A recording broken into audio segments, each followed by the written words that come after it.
I've been using the Samsung Galaxy S22 Ultra for about a week. This pretty much checked every single box. You have 120 hertz refresh rate, a massive beautiful display coming in at 6.8. You have an on-screen fingerprint scanner always on display, and then we cannot forget that S Pen. That S Pen. Samsung has just broke the rules in a good way. This is now pretty much a Note. So this is going to completely retire the Note series, which is insane. It's a good move on Samsung's end because prior to this, we had like about 5 Samsung phones. It's simplifying the lineup. All right, so now we have the S22, the S22 Plus, and the S22 Ultra, pretty much the Note. And fun little fact, this is my first S Pen device. I never had a Note, and just using it this week alone has just been game changer for me. Like using the pen, jotting down notes, be able to quickly scribble, to be able to use the air gestures because the S Pen actually has Bluetooth. This is Bluetooth. You can use it to take selfies, take pictures, be able to just, the list goes on and on. Absolutely love the S Pen. You guys might be rolling your eyes like, oh, we've been had that. We've been had that. That's nothing new. I'm coming from an iPhone 13 Pro, right? This is just a regular 13 Pro, not the Pro Max. And I'm experiencing features that I never had before. I love the always on display on the Samsung. The fact that there's color on there and you can put a picture on there. Now, I use the Google Pixel 6 Pro. The always on display on that is cool. It gets the job done, but the Samsung is one of the best in class. And I even have a notch too. I have a notch compared to having that punch hole camera on the top of the S22 Ultra. So I love my iPhone 13 Pro, just being on that Apple ecosystem, having the Apple Card, Apple Watch, MacBook, pretty much every Apple product. So just tying into that Apple ecosystem and breaking the rules a little bit and actually activating the S22, this is one heck of a device. You know, you still have people in the world that just thinks that Android lags. It is not good. The camera is crappy. The cameras on the S22 Ultra, it's chef kiss. It's literally immaculate. Like the pictures that come out of this phone, you may think like it's coming off of like a camera like this. The pictures that I took off of this phone is jaw-dropping. Now, I'm really curious to do a camera comparison between the iPhone 13 Pro versus the S22 Ultra. And why not? I could throw in the Google Pixel 6 Pro. Now, looking at this has a glossy back. I wish this has a frosted glass back like the S22, which I really do like. And I really love this white color too. Just a very clean color. Because with Android devices, I always get them in black. So I wanted to switch it up a little bit and get it in white.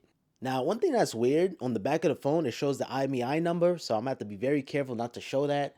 I don't know why Samsung put it on the back. Actually, having the 13 Pro for about 6 months, I regret not getting the Pro Max model. But later on that, I'm going to be making a full review video, just reviewing the iPhone 13 Pro. So stay tuned for that. Make sure you guys subscribe with notifications on if you guys want to see that. But in literally exactly 6 months, we will see the iPhone 14 Pro. So I'm going to be getting the 14 Pro Max. No more of the smaller phones. Because after actually using this, it's like, dang. You know what I mean? This is like, it was hard to get used to the size. It was actually difficult to get used to the size because I'm so used to a 6.1 inch iPhone 13 Pro. So going to the S22, 6.8 inch, almost a 7-inch display, it's like, whoa. It's like so much of a difference. And then using that S Pen to be able to jot down notes. Just imagine you in the business meeting, you jotting down notes real quick, taking screenshots, you annotated notes, PDF files. This is a business phone right here. This is for the business. This is for the enterprise cats out there. Now, this is a very simple feature that we don't have on the iPhone. Double pressing the lock button to access the camera. I like this so much. You double press the lock button, it opens up the camera. You double press it again, it activates the front selfie camera. You could wave, and then you could be able to take selfies. This is innovation. Now, I know this is old, but so many features. This video could literally be an hour long, but I'm going to leave that up to Floss because I just like simple reviews. I just want to get in, get out. But the list just goes on and on. And then on top of that, you have the super telephoto lens. Oh, my friends will say, Oh, what's the point of that? Why we need an extra telephoto lens? Why we need space zoom? when I showed them the amount of zoom level that you can do, and then the picture being so clear, they was literally mind blowing. Like, oh, yo, that zoom is crazy. That zoom is crazy. I'm telling you, there's nothing wrong with Android in 2022. Like, people always have that stigma or that idea that Androids are trash, is this and that, but we judging off of like 2010. That was literally a decade ago. No, times has changed. And I was having, shout out to Tommy Lee Beats. He was using the phone and he was like, yo, this 120 hertz refresh rate is crazy. Like, it, because not only do you have the 120 hertz refresh rate, you also have that ultra high resolution display. I forgot the exact screen resolution, but I know it's a 500 ppi, pixel per inch. Now, I'm not a fan of like the buttons being so high. Not really a big fan of that. And not to mention, they should have had it on different sides. So instead of having your volume up and down and your power button on one side, have the power button on the other side so you're not accidentally pressing it. And also, just some iPhone stuff that I miss. I miss having that mute switch. There's no mute switch on Android unless you're going with like a One Plus. It's quite unfortunate how Samsung removed the charger out the box because this could support up to 45 watts of fast charging.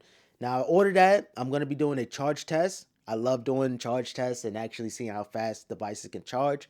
So stay tuned for that video. You guys don't want to miss it, even though it has been done plenty of times. So I don't know. I might scrap it. Who knows? But it is unfortunate how Samsung removed the charger, removed the earbuds. They basically copied Apple, and it would have been like they would have had the crown, the absolute crown on their head. And people would have praised Samsung if they include the charger in the box. So this is a phone that is officially activated. This is my phone alongside with the iPhone 13 Pro. So two numbers, two phones activated, ready to go.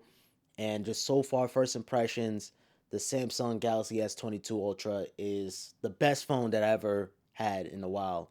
I mean, the Fold is right up there too. I love the Fold too. But the Galaxy with that S Pen is a whole nother level. Something that's actually refreshing. Other than just having the iPhone, same old iOS, same old this that. This is something totally new. Now, yes, I am missing out on iMessage, and I'm missing out on certain like the ecosystem. One thing why people always go with iPhone, the apps just run a little bit better, such as Snapchat or Instagram, just runs better on iPhone compared to Android. But just the feature wise, I rather I rather have the features than have the app optimized. But then sometimes I want the apps optimized too. I'm on these group chats and I don't want to be the only one with that green bubble. So that's why I have this activated and still ready to go. So I'm one of those tech junkies with two phones, one Android and one iPhone at all times. That's just me now. So guys, there you have it. That's the Samsung Galaxy S22 Ultra. If you guys find this one helpful, I appreciate it with a thumbs up. Make sure you guys subscribe with notifications on and comment down below what you guys think. S22 Ultra, pops approval, hands down.